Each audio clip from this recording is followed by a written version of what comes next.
Hi everybody, Andy here. I've had a few people question me regarding wealth management, and I can only say that I have never had a need for a wealth manager, and hopefully that will change soon.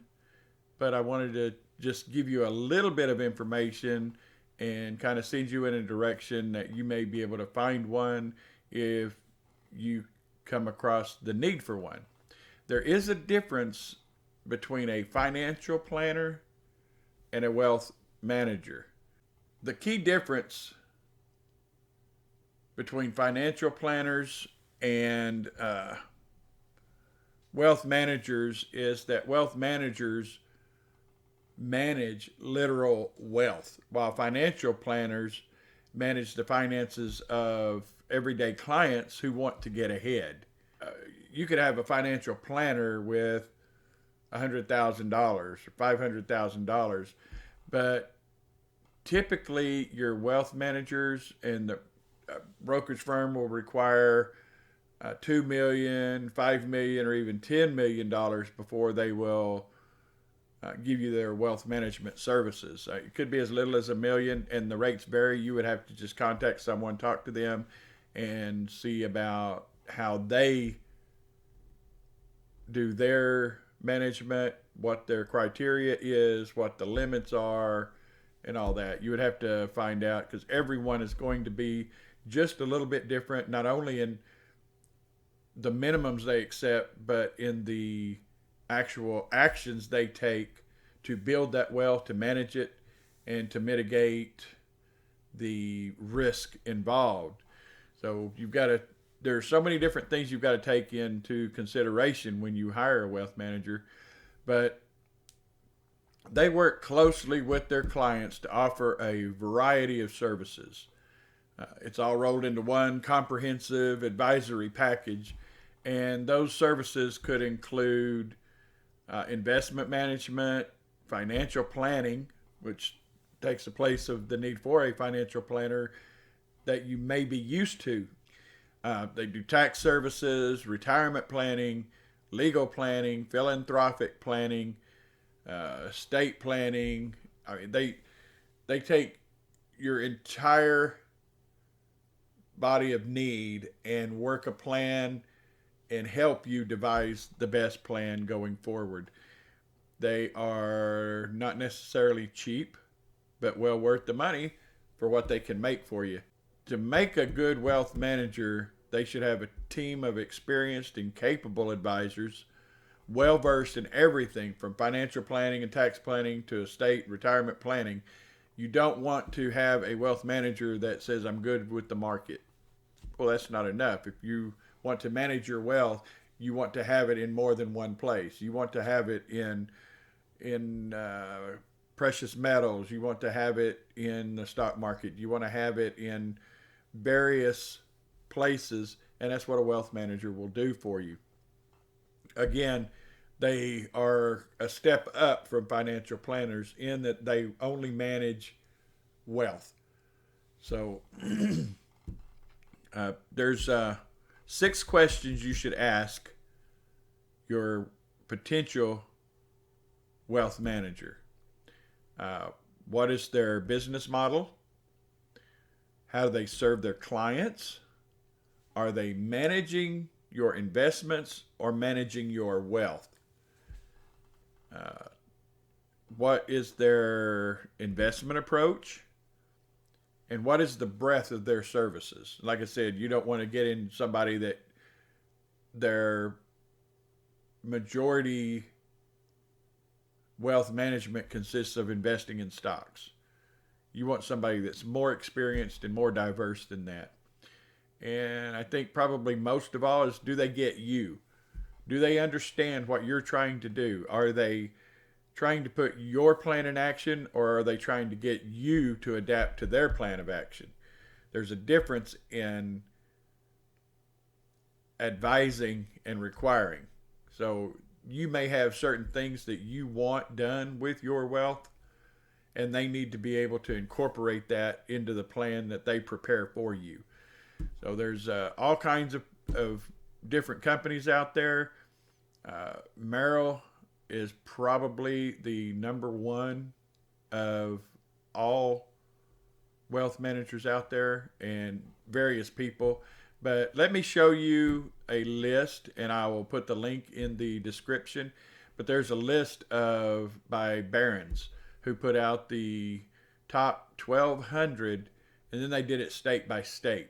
So you should be able to find a wealth manager near you. If you're living in California, you don't need a wealth manager in New York. I mean, you could, but typically you want someone that's relatively close, that can see things going on in your area, that can adapt, and they speak the language of the community, where across country they may have a different fixation on some things. So I don't know what the advantages are to having someone close, other than you can just stop by and have a meeting with them and discuss your needs, which you could do over the phone, I suppose. But there's nothing like having a good relationship, and it's somebody that you know, somebody that you're comfortable with, and they are being entrusted with potentially millions and millions of dollars. So you've got to have it be somebody that you're comfortable with. That's got to be the number one thing.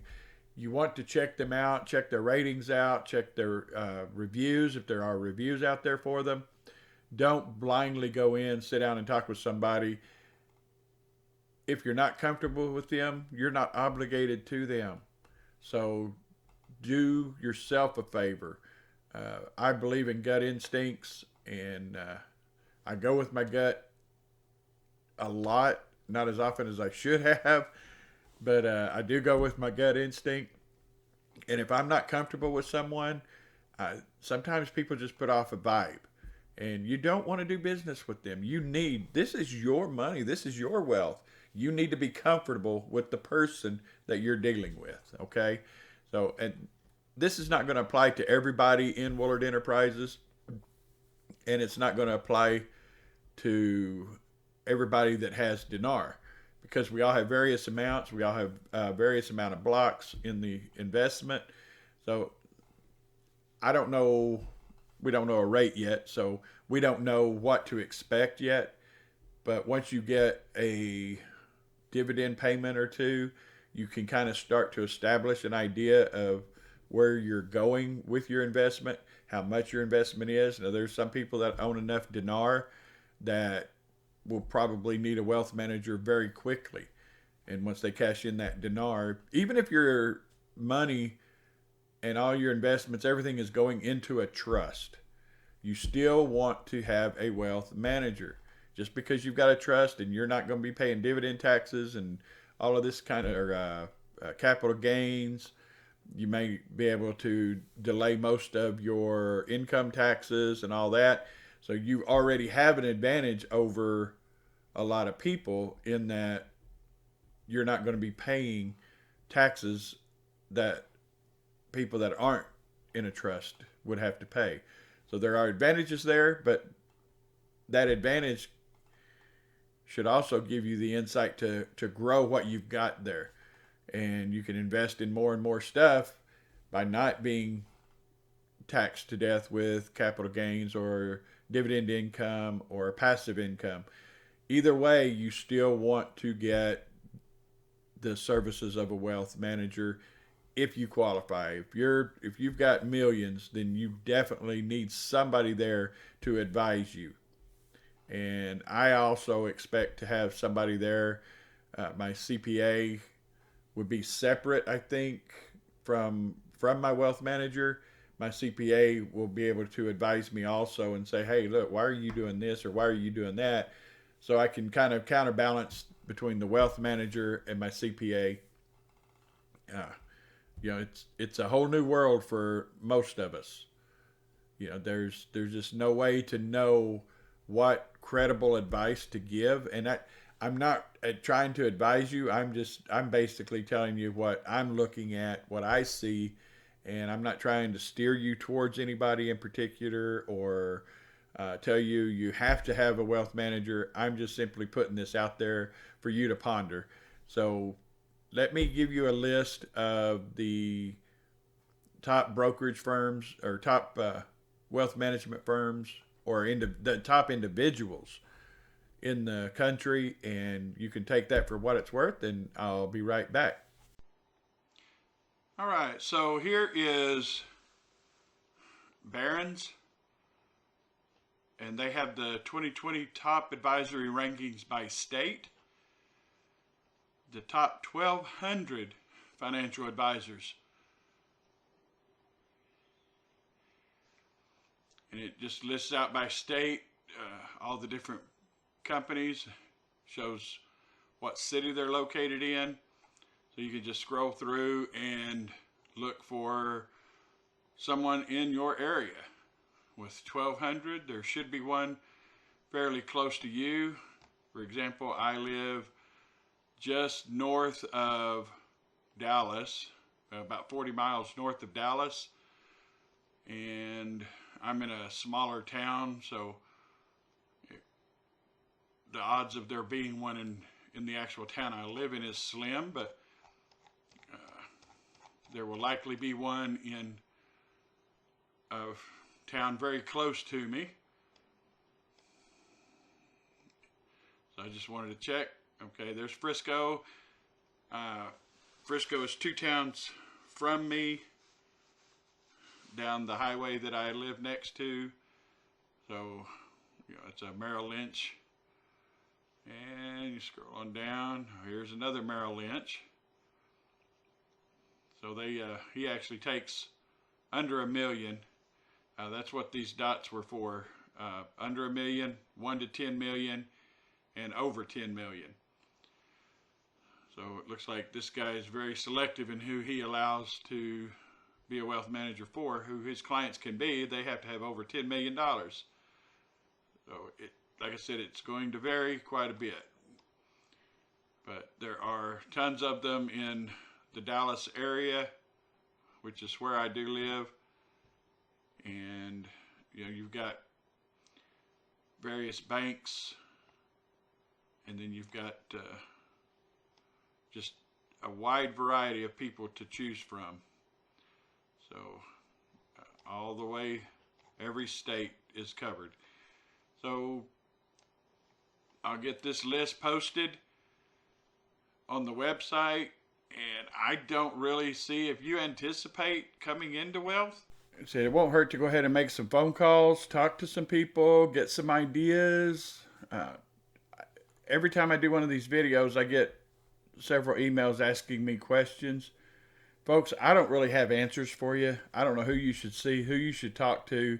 I just want to get some information out here, make you aware that you very likely may be in a position where you need a wealth manager. So please just do your homework. I can't really give you any answers. I'm not an advisor, so I'm not in the capacity that I can really give advice. I'm just sharing a little bit of information on what direction you might want to take. So I don't want to give any recommendations because I don't know anybody to recommend on this. If you know somebody that has a very high value of wealth, talk to them, ask them who they use. Word of mouth is probably the best advertising anybody could get, because if they're happy with their wealth manager, then hopefully you would be too. Again, you must be comfortable with that person. You've got to have the ability to talk to them at any time you need to. You don't want someone that you're afraid to talk to or just dread talking to. You don't want somebody that's too busy for you. You call and they're trying to get you off the phone. If that's the type of person you're dealing with, move your money somewhere else. Tell them you've had enough. Close it all out. Put it under somebody else. It's your money. They work for you. If you can't be comfortable with them, then find somebody else. There are plenty of people out there. And it may require you to do a little bit of homework and some digging around, but you can find somebody that you're comfortable with, and that's who you should be with, provided they can do the job for you and do what you're asking them to do without any additional stress. You're going to have enough stress with all this. You don't need the added stress of having to deal with somebody you aren't comfortable with. So that's really the best I can offer. I would add that if we hear from people, that we may post something on the website at some point. We may post information or who to stay away from, who to avoid, any company that you should avoid, because if one gets burned, then chances are somebody else may get burned, and we don't want to push you into somebody that's going to cause you more strife in your life. So we'll figure something out to do website wise and keeping you informed, but really it's I think there are standard practices, and you just have to be with somebody that you like, that is easy for you to talk to, that is accessible when you want some answers. And other than that, just I wish you the best. I hope that you're in a position where you need to worry about a wealth manager soon, and we're just praying that this thing comes to an end before long. And this isn't just for people in Willard Enterprises. You may have enough dinar that you need some wealth management services very soon, and we're all in the same boat. Whether you've got dinar and you're not in the group, or you're in the group and don't have dinar, or whether you've got both, we're all in the same boat. We're waiting on a rate change with the Iraqi dinar, and the sooner that happens, naturally, the better. Some of us have been on this ride for a very long time, and while the news is seemingly extraordinarily positive, uh, don't get discouraged if all of this coming out and it doesn't happen this week or this month or next month. Just keep the faith that it's going to happen. I think we're all in that same boat, that we truly believe this is an event that is going to happen. It's just a matter of when. We just got to ride out that waiting period. So until then, if y'all have any ideas for another video, something I can share with everybody, let me know. I know this wasn't real productive because I just don't know enough about it to really make a difference. And I can't really give you any advice. So I'm not going to advise somebody on something that I'm not already participating in. So take that for what it's worth, and just kind of bringing it to your attention so that you can start preparing. We got to be prepared. Even if this doesn't happen in the near future, it doesn't hurt to already be planning.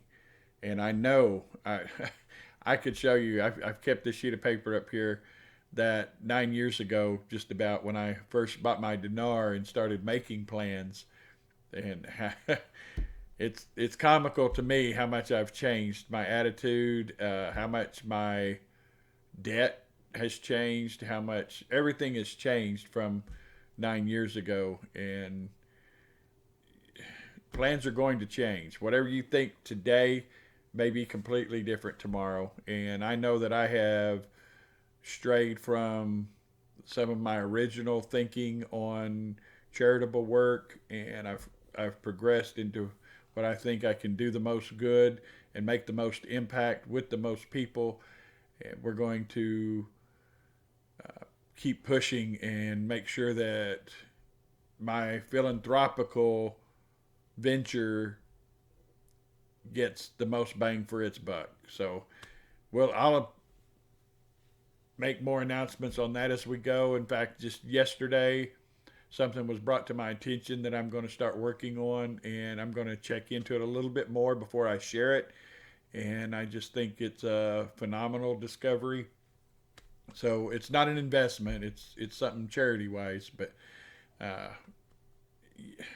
a lot of people, if I can prove that what I see works, then it's going to make a phenomenal difference in a lot of people's lives. So we'll just leave it at that, and I will bring something out about that as soon as I have a little more understanding and the process and everything else. So It may be after this event even happens before I'm able to share it, but I want to make sure that I'm not leading people astray before I announce what it is and how to accomplish this goal.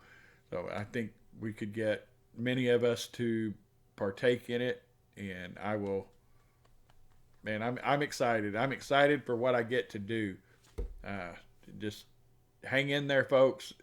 Our time is coming, and the more you prepare, the less headaches you're going to have. So, with that, I will bid you a farewell and talk to you soon. God bless you all.